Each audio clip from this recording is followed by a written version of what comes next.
pirmiausia pasakykit, kaip atlaiko žemaitukai šitą kelionę ir apskritai, ar jiem moksliškai buvo galima leistis į ją? Manau, kad tikrai galima, nes, kaip žinia, tie žemaitukų veislė jau labai seniai dalyvauja ištvermės varžybose, jau jie yra save įrodę, kad iš tikrųjų gali koja į koją, negi konkuruoti su pasaulyje turbūt geriausiai žinomais, tai yra arabų veislės ištvermės žirgais, kurie plačiausiai naudojami, ištvermingiausiai taip jau laikomi pasaulyje. Yra ir kitos veislės be abejo, bet žemaitukai tikrai nenusileidžia šitai veisliai. Tai aš manau, kad tas žygis ir ne tik tai galbūt kultūrinė prasme, istorinė prasme įdomus, bet ir be abejo kaip po žirginė prasme irgi tai yra parodyti, kad tikrai tie žemaitukai nėra iš kelmo spirti, pati veislė. Tikrai galiu pasakyti, kad nėra kankinami, netgi priešingai, juos yra tiek daug dėmesio skiriama, tai yra ir patys raiteliai tą supranta, ir visa komanda tai supranta. Ir mes labai sakyčiau, gana griežtai, netgi per daug dramatizuodami, kai kada stabdom kai kuriuos arkliukus, sakom, geriau pailsėjat, geriau dar kas nors. Nes, supraskim taip, ištvermės sportas tai yra labai intensyvus, ten 100 km bėgimas, virš 100 ir panašiai. Čia jie bėga pagal savo galimybės, tai yra, jie pabėga, turi pertraukėlės, pavargsta, jų niekas laiko nespaudžia. Jie pavargsta, sustoja pailsį, jie pageria vandens, ant žolytės padaro pertraukėlę, valandą iki valandos pertrauką. Jeigu labai pavargsta, ilgiau, jeigu blogas oras, jeigu lyja, iš vis nebėga. Tai yra tiesiog, aš manyčiau, tikrai fiziologinė prasme, tas jojimas jau, taip ar taip jojimas, be abejo yra prieš fiziologiją, bet pats tas žygis, fiziologinė prasme, manau, kad yra labai nedramatiškas, taip sakykime, nereikėtų dramatizuoti šito dalyko. Suprasčiau, gyvūnų kankinimas tai yra darymas prieš jo valią kažko tai. Jį versi daryti tai, ko jis nenori. Tai, kas yra nefiziologiška arba jam tiesiog nepriimtina ir kažkokiais tai būdais, metodais jį tai versi daryti. Šiuo atveju, jeigu į tą pusę dabar lenkiant temą į šitos žirgus, į konkretų šitą žygį, tai aš galvoju, kad nei vienas žirgas nedaro to prieš savo norą. Tai yra, jie visi, reikėtų aišku pamatyti gyvai, kaip jie jaučiasi, kai ant jų sėdi raiteliai. Jie tiesiog atsigauna. Jie atsigauna, kaip jie eina visi būriu, kaip jie dabar radę savo šitam būryje, tai yra 10 raitelių, 10 arklių, kaip jie rado savo vietą, tai yra 1, 2 iki pačio paskutinio 10, jie turi savo vietas, jie labai puikiai tame būryje jaučiasi, jie eina visais keliukais. Aš kaip matau, vienintelis turbūt minusas arba trūkumas, kurį dabar matau šiame žygyje, tai yra tai, kad jie pradžiai viens kito nepažinojo tie arkliukai. Tai yra vienintelis trūkumas. Ta prasme, jie turėjo savo būryje įsikovoti rangus, kuris pirmas, kuris antras, apie tai, ką aš jau minėjau, ir tai užtrunka laiko. Bet jau praėjo savaitė, daugiau negu savaitė, ir tą matom, kad viskas susirikiavo. Jie žino savo vietą ir manau, kad tikrai daug kas yra personaliai paruošta. Tam tikrų niuansų, kurių mes negalėjom niekas numatyti, visą laiką atsiranda, bet yra tokie buitiniai techniniai dalykai, kurie yra sprendžiami, ar kažką nupirkti reikia, ar ten kažkokiu tai galbūt dirželiai suplyšinėja, dar kas nors, bet tai čia nuo oro sąlygų priklauso daug kas ir panašiai. Šiaip ir žmogus mėgsta, sakykime, išmėginti savo galimybės, yra ultratriatlonas, dekatlonas ir kažkas panašaus, bet, sakykime, tai, kad ir gyvūnas turbūt pats priima sprendimus, gal neteisingai išsireiškia, parodo tai, kad prie mūsų prisidėjo alšis. Ir kaip supratau, jo elgesys nustebino ir jūs? Nustebino mane, tik tai tiek, kad žinant, galbūt apskritai domintis šunimis, tai iškart įžvelgiam mes, kaip bandos ganytojo instinktai pas jį yra labai labai stiprus. Mes jau pastebėjom nuo pirmos dienos patekus į Baltarusiją, kad čia yra gyvuliai, tai yra karvės, pagrindinė didelis bandos karvių, jos yra ganomos ne aptvaruose, o tiesiog palados, tai yra piemenys, žmonės patys gano, kartu pasitelkia šunis.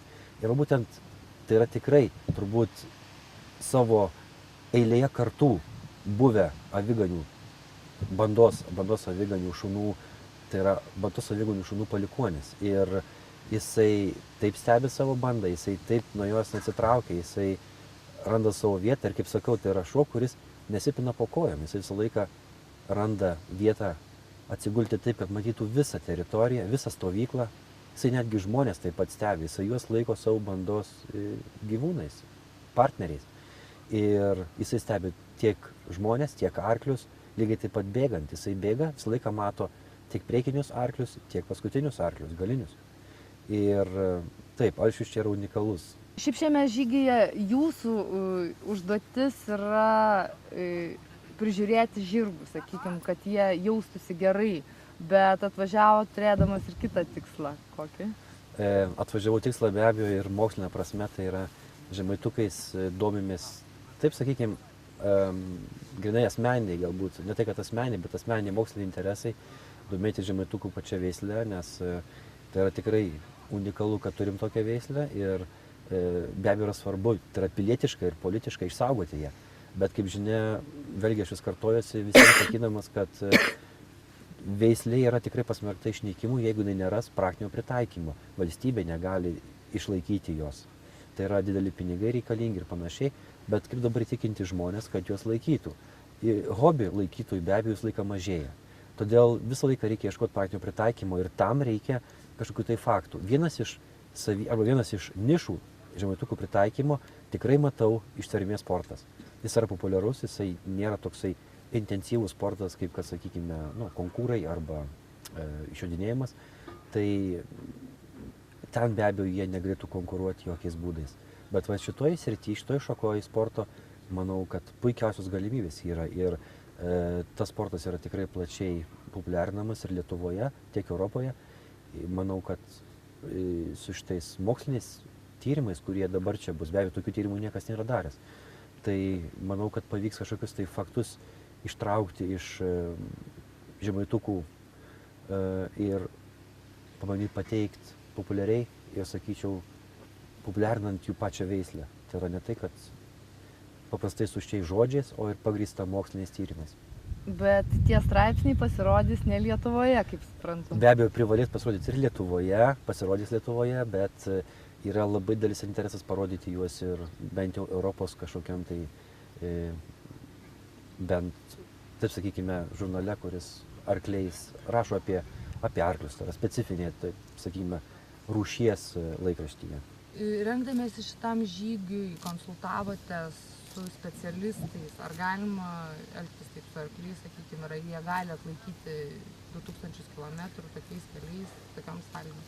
Na, jeigu nebūtumėme gavę patikinimo iš specialistų, kad taip, kad jie gali atlaikyti tokį žygį, tai nebūtumėm jo net ir pradėję. Dar daugiau pasiruošimo pradžia užtruko būtent dėl tų priežasčių, kol negavome galutinio ekspertų ir specialistų verdikto. Apie tai, kad vidutiniškai normaliai paruošti žirgai gali tokį žygį atlaikyti. Ir kaip nuskambėjo pačioje pirmoje konferencijoje, Riešėje sakė, jūs tik savim pasirūpinkit, šitie žirgai atlaikys. Aišku, kelias yra ilgas, sudėtingas, visko nutinka, bet kitas iki parduotuvės eidamas lysteri koja niksteli. Tai be abejo, kad per tokį ilgą žygį bus visokių problemų, bet jos sprendžiasi. Komanda yra surinkta tikrai profesionali ir kompetitinga. Bet galbūt vieno dalyko, kur pritrūko ar laiko, ar neįvertinau, perspėti žygio dalyvius, kad tai yra maratoninė ilga distancija ir kad pradinių pirmųjų dienų euforija, kada norisi šiek tiek ir pasižaisti, ir pakrikštauti, ir pasidžiaugti, reiškia, pačių žygių ir ten pirmaisiais įspūdžiais ir emocijomis, kad jie turi būti, kaip sakykime, suvaldyti, nes tai yra ilgas 40 dienų darbas visiems mums. Ir žirgam, ir tie, kurie nušviečia, tai raiteliam, ir žmonėm, kurie aptarnauja. Ir paprasčiausiai visi turime profesionaliai į savo darbą atsižvelgti. Pakrikštausim ir pasidžiaugsime, kada jau įmerksime kojas į juodąją jūrą, arba dar geriau, kada, sakykime, patogiai atsisėdę foteliuose žiūrėsime sumontuotą, paruoštą jau medžiagą ir galėsime tada pasidalinti emocijom ir įspūdžiais. Labai noriu pasidžiaugti, kad su mumis yra profesionalus daktaras, profesionalus gydytojas ir žirgų gydytojas, net nesiverčia liežuviu sakyti veterinorius, nes Audrius Na, ir mus, ir žirgus, na, prižiūri ir gydo. Yra laboratorija, daromi yra tyrimai, kiekvienas žirgas yra ne tik šeimininko, bet ir jo apžiūrimas. Dar ir kelis kartus dienoje. Dabar jau naujausias mūsų pasiekimas, kad ir į pietų vietą, sustojimą daktaras atvažiuoja pagal poreikį ir apsižiūri tos žirgus. Taip kad šeimininkai žirgų, jie matyt sutiktų, kad jiem patiem kas nors nutiktų, reiškia, ir kažką tai kentėti ir kęsti, negu kad tam žirgui reikėtų kentėti ir kęsti. Taip kad visi nedideli ar sumušimai, ar pritrinimai, jie yra operatyviai šalinami.